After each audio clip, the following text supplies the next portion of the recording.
Hi everyone, it's Coach Kat with episode 4 of the Stretch series.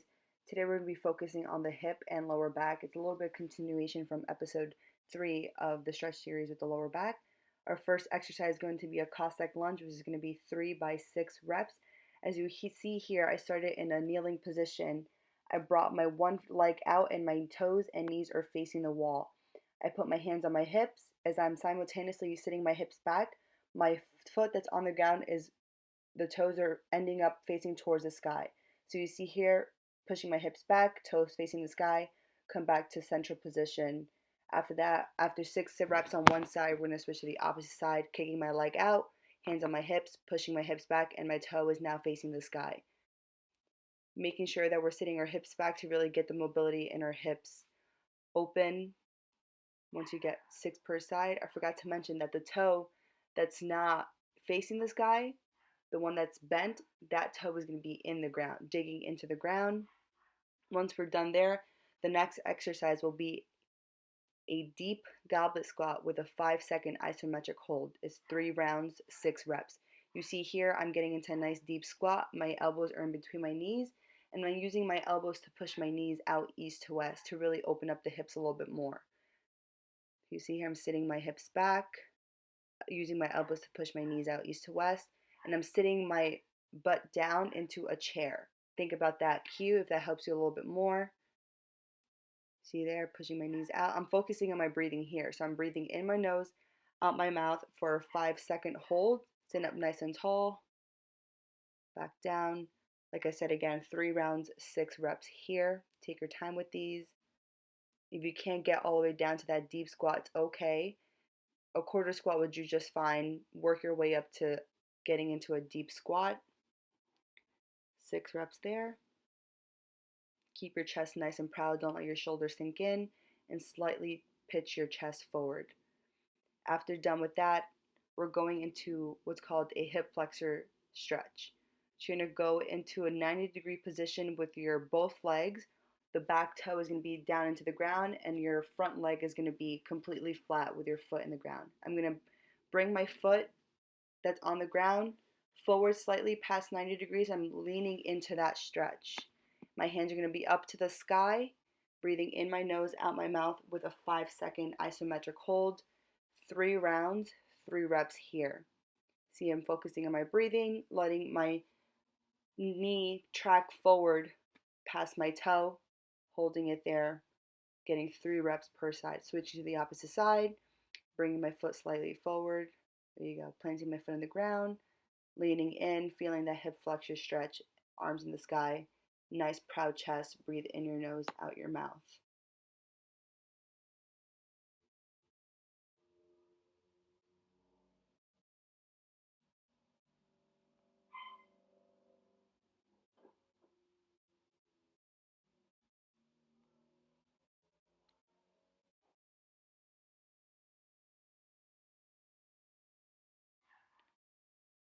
Once you are done with your 3 reps, we're moving on to the next exercise. The next exercise will be a rocking pigeon stretch. So we all know our pigeon stretch position, making sure that that shin and foot is completely on the ground. My back leg is nice and extended, my toes are in the ground, and I'm rocking my body forward, lifting the knee off the ground. Once I'm holding that for a second, coming back down, making sure that back knee that's extended is back onto the ground.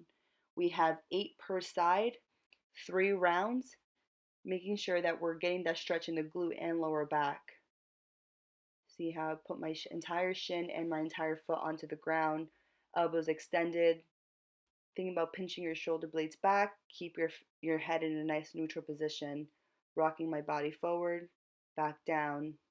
This is going to ensure that we're not only isometrically holding, but we're also working on the stretch dynamically in this movement.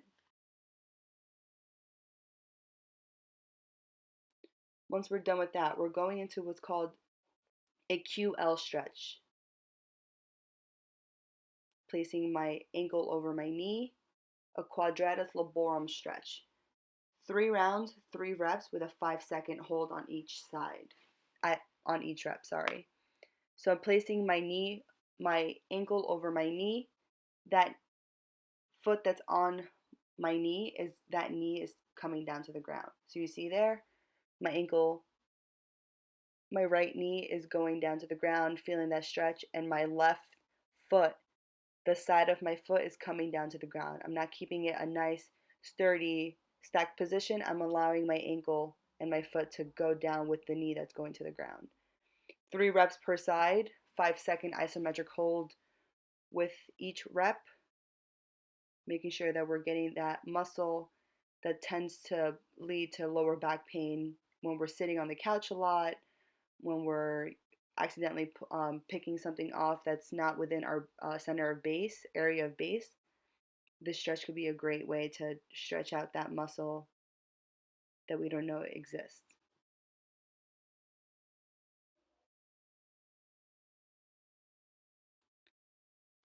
Moving on to our last exercise, it's going to be a side lunge to crescent. It's 3 reps, 3 per side, 3 rounds.